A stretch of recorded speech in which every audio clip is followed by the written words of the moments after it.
बच्चों हम पढ़ रहे हैं कक्षा 11 की एनसीईआरटी पाठ्यक्रम पर आधारित गणित की पुस्तक का अध्याय नंबर 9 अनुक्रम व श्रेणी। बच्चों पिछले कुछ वीडियोस से हमने आपकी प्रश्नमाला 9.3 शुरू कर दी है। आशा करता हूं पहले आप प्रैक्टिस कर रहे हैं, क्योंकि इन पर जो भी बेस्ड एग्जाम्पल और कॉन्सेप्ट थे मैंने सारे तुम्हें पहले पढ़ा दिए। अब तो केवल प्रैक्टिस ही तो करनी थी। यदि आपने ट्राई नहीं किए तो बच्चों आप बहुत बड़ी गलती कर रहे हो, खुद के साथ धोखा कर रहे हो। क्योंकि मेरी गारंटी है यदि आप सीक्वेंस से वीडियोस फॉलो करते आ रहे हो तो आपको प्रश्नमाला के वीडियोस पहले देखने की आवश्यकता नहीं है। मैं ये नहीं बोल रहा कि आपको वीडियो नहीं देखना, वीडियो देखना है बच्चों, लेकिन ट्राई करने के बाद देखना है, ठीक है, ताकि आपकी सोच बदले। आपने जो गलतियां की वो गलतियां दोबारा ना हो, वरना सॉल्यूशन तो मैं कैसे भी समझा दूंगा, पूरा कंट्रोल तुम्हारे हाथ में है। क्वेश्चन यदि एक बार में समझ में नहीं आ रहा, तुम 2 बार वीडियो देख लो, 3 बार देख लो, 4 बार देख लो, 20 बार देख लो, आ ही जाएगा एक बार तो। लेकिन उससे केवल वो क्वेश्चन आएगा। उस तरह का क्वेश्चन करने के लिए पहले आपको गलतियां करनी पड़ेगी, ठीक है। आगे बढ़ते हैं। प्रश्न 15, किसने ट्राई नहीं किया हो तो वीडियो पॉज करके ट्राई कर लो। एक गुणोत्तर श्रेणी का प्रथम पद ए, बच्चों ए दे दिया 729, ठीक है। सातवें पद से मतलब क्या बच्चों, ए आर की पावर 6 बराबर 64। मैं थोड़ा डायरेक्ट कर रहा हूं सॉल्यूशन, लैंग्वेज टाइप्ड है, कोई दिक्कत वाली बात ही नहीं है।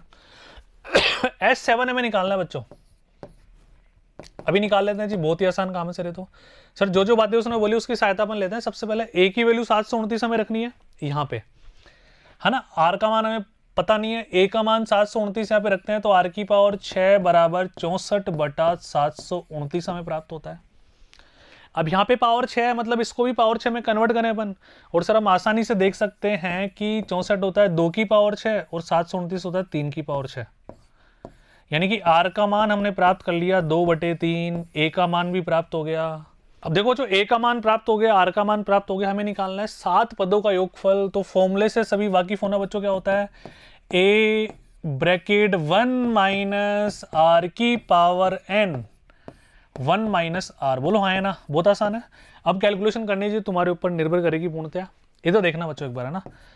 यहाँ पे 729, यहाँ पे थोड़ा सा एक स्टेप में एडवांस करूंगा बच्चों। एक में से 2/3 घटाएंगे तो 1/3 बचेगा। 1/3 वापस ऊपर जाके 729 से मल्टीप्लाई हो जाएगा।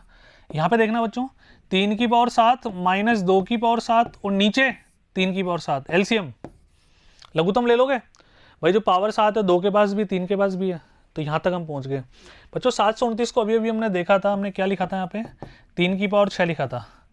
तो ये दोनों मिलकर 3 की पावर 7 हुए नहीं हुए बच्चों, हो गए ना। और नीचे क्या चल रहा है, 3 की पावर 7, ये दोनों कैंसिल। तो बच्चों आप देख पा रहे हैं कि फाइनल आंसर हमारा आ गया 3 की पावर 7 माइनस 2 की पावर 7। कोई बड़ी कैलकुलेशन नहीं है, कैलकुलेशन करो और आंसर ले आओ, ठीक है। इसका टाइप्ड सॉल्यूशन आप देख लेना आराम से इस तरह से। आगे बढ़ते हैं बच्चों। प्रश्न नंबर 16 हमारा क्या कर रहा है, एक गुणोत्तर श्रेणी को ज्ञात कीजिए जिसके प्रथम 2 पदों का योगफल। प्रथम 2 पद जो तुम्हारा मन करे मानो, मैंने माना ए और ए आर, है ना। प्रथम 2 पदों का योगफल -4 है तथा -5वां बच्चों, माइनस तो हो नहीं सकता, ये टाइपिंग मिस्टेक है, इसको 5 ही कर लेना ना। 5वां पद तृतीय पद का 4 गुना है। 5वां पद तृतीय पद का 4 गुना है। अभी देख लो, अभी देख लेते हैं, कोई दिक्कत वाली बात नहीं। सर T5 है ना, जो T3 का 4 गुना है, ये ऐसा बोलना चाह रहा है। 5वां पद तीसरे पद का 4 गुना है। अब सॉल्यूशन करते हैं अपन, ध्यान से देखना बच्चों, ना बिल्कुल चिंता मत करो। एक तो ये इन्फॉर्मेशन हमारे पास गिवन है, और कोई इन्फॉर्मेशन गिवन है क्या बच्चों, और कोई भी इन्फॉर्मेशन हमारे पास गिवन तो इससे छेड़खानी करते हैं। इसका मतलब है ए आर की पावर 4 बराबर 4 गुणा ए, है ना, आर का स्क्वायर। तीसरा पद निकालना हमें, तृतीय पद ए आर स्क्वायर। बोलो हाँ है ना, ठीक है।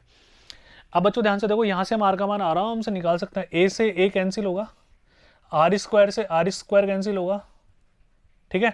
तो आर स्क्वायर का मान बच्चों हमारे पास कितना बचा, 4 बचा।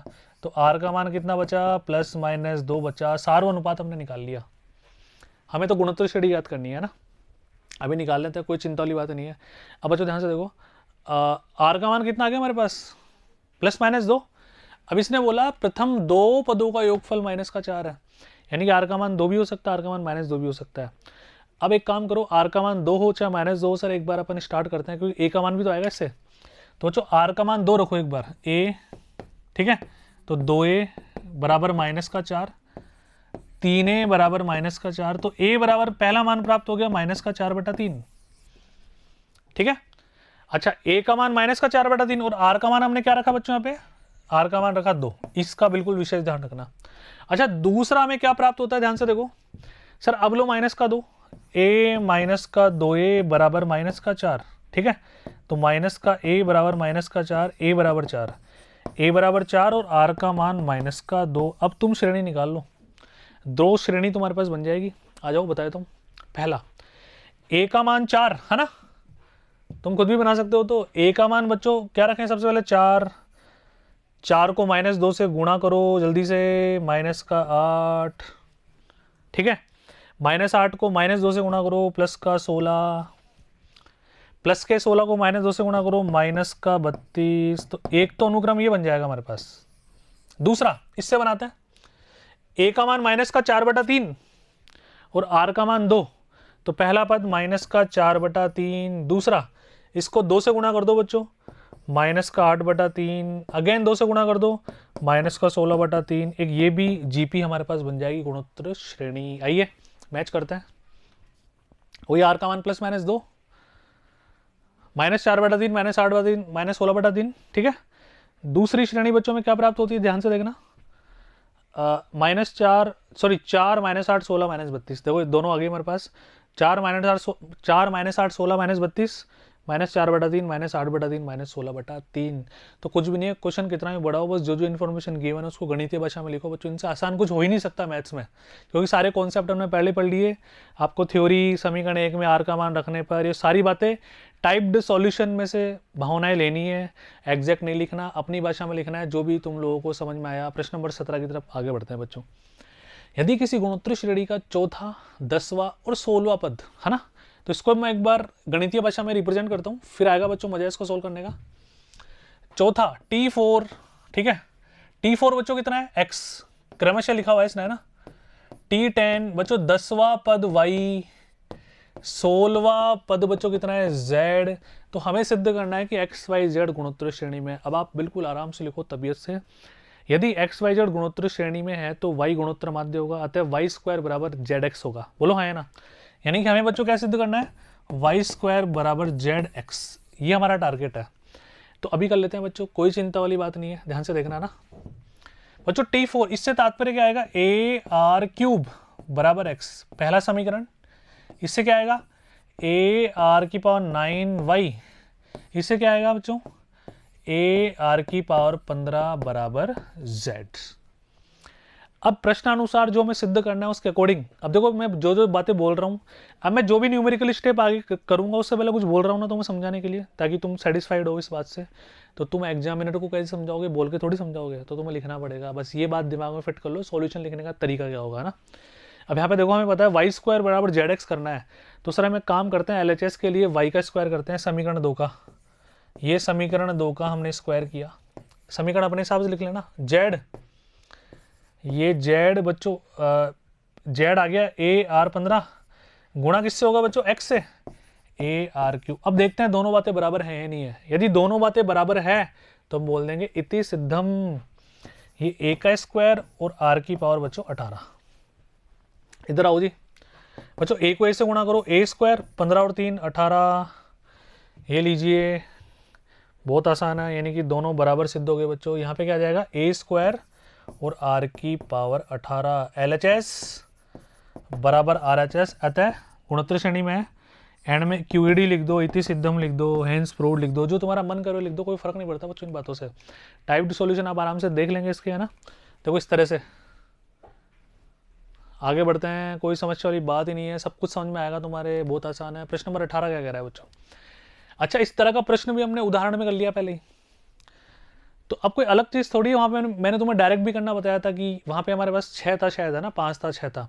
अब 8 हो चाहे 9 हो चाहे 7 हो चाहे 2 हो चाहे 3 हो, कोई भी टर्म हो हमें सोल्व करना आता है। मैंने क्या पढ़ाया था बच्चों, याद करो कि ऐसी सीरीज में सभी पदों को पहले 9 में कन्वर्ट करना पड़ता है, यानी कि 9 आ जाए, 9 99 999। इसका कारण भी तुम्हें बताया था कि 9 को हम लिखेंगे 10 - 1, 99 को लिखेंगे 100 - 1, ताकि 10 100 1000 उनकी गुणोत्तर श्रेणी अलग बन जाएगी। एक एक एक जितने भी टाइम आएगा सबको एक साथ हम जोड़ देंगे। तो बच्चों ध्यान से देखो, सॉल्व करते हैं। 8 88 888 4 बार 8, और बच्चों कितने पद है, n पद है ना।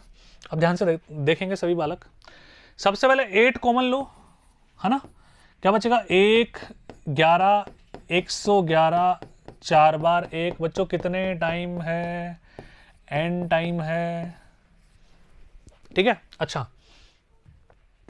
बच्चों इनको सही कर लिया करो अपने आप ही, है ना। ये जैसे ब्रैकेट ये वाला लगा दिया मैंने जल्दबाजी में, कोई बात नहीं जी, आगे बढ़ता है बच्चों। जैसा कि मैंने समझाया था तुम्हें, 9 से डिवाइड करेंगे, 9 से मल्टीप्लाई करेंगे, 99 999 बच्चों कहाँ तक चलेगा, n तक चलेगा जी, ठीक है। अब बच्चों 9 को लिखो 10 माइनस 1, 99 को लिखो 100 माइनस 1, 999 को लिखो 1000 माइनस 1, तो 8/9, ध्यान से देखना, 10 माइनस 1, 100 माइनस 1, 1000 माइनस 1, बच्चों कहाँ तक चलेगा ये, n तक चलेगा। अब बच्चों अब बारी आई इनको अलग अलग सेपरेट करने की, है ना, ध्यान से देखना। अब ये सेग्रीगेशन जो हम करेंगे वही हमारे बहुत ज़्यादा काम आने वाला है। कैसे, 8/9 बच्चों को अलग अलग लिखो, 10 100 1000, ये कहाँ तक चलेगा बच्चों, n तक। अच्छा -1 -1 -1 कितने टाइम, n टाइम, तो ये माइनस का n, ये लीजिए, कोई दिक्कत वाली बात तो नहीं ना बच्चों। इसको देख के बताओ ये क्या है, तुम आराम से बता सकते हो। किसी तरह तो जीपी बन रही है, गुणोत्तर श्रेणी बन रही है, जिसमें a का मान 10 और r का मान भी 10, तो 8/9, बोलो फॉर्मूला क्या होगा, a ब्रैकेट r की पावर n माइनस 1 बटा r माइनस 1, और ये माइनस का n, ऐसे कैसे। अब तुम्हारा मन करे तो उसको और सिंप्लीफाइड फॉर्म में तुम लिख सकते हो, कैसे, 8/9, ठीक है, 10 की पावर n माइनस 1 बटा 9 माइनस n, ये लीजिए बच्चों, मुबारक हो, तुम्हारा सॉल्यूशन तुम्हारे सामने है, खत्म। अब इसके बाद भी तुम्हारा मन करे तुम कर सकते हो, मैं तुम्हें रोकूंगा नहीं, है ना, ना एग्जामिनर तुम्हें रोकने वाला। भाई बच्चों मानो तुम्हारा आंसर आ गया 0.01, कोई बच्चा उसको 1/100 लिख रहा है, कोई बच्चा उसको 1/10 की पावर 2 लिख रहा है, कोई बच्चा उसको 10 की पावर -2 लिख रहा है, तो कोई फर्क थोड़ी पड़ रहा है, सेम बात ही तो है। भाई 9 का एलसीएम लेके बाहर ले जाओ, 81 कर दो, 10 को अंदर मल्टीप्लाई कर दो, 10 की पावर n+1 -10, है ना। लेकिन जब भी इस तरह की सीरीज बनती है तो ये वाला स्टैंडर्ड आंसर माना जाता है, घबराने की आवश्यकता नहीं है। इस तरह से आप इसको टाइप्ड सॉल्यूशन की फॉर्म में भी कन्वर्ट कर सकते हैं। तो ठीक है बच्चों, यहाँ तक कोई समस्या वाली बात नहीं है तुम्हारे को। आशा करता हूँ यहाँ तक बेहतरीन तरीके से तुम्हारे समझ में आया। लेकिन अब उस बेहतरीन पे और 4 चांद लगाने के लिए पहले तुम्हें न्यूमेरिकली रफ कॉपी में सोल्व करना है, फिर गृह कार्य की कॉपी में जैसे टाइप्ड सॉल्यूशन होता है ना विद लैंग्वेज, उस तरह से तुम्हें लिखना है अपनी भाषा में। उसके बाद कोई जाके तुम तसल्ली लेना, ठीक है। और संडे की संडे एक फिक्स वीक में एक डे फिक्स कर लो कि उस दिन नया नहीं पढ़ना, उस दिन रिवीजन करना है बस तुम्हारे को, ताकि वो बातें कॉन्सेप्ट सारा दिमाग में ऐसे कैसे रहे। ठीक है बच्चों, मिलते हैं।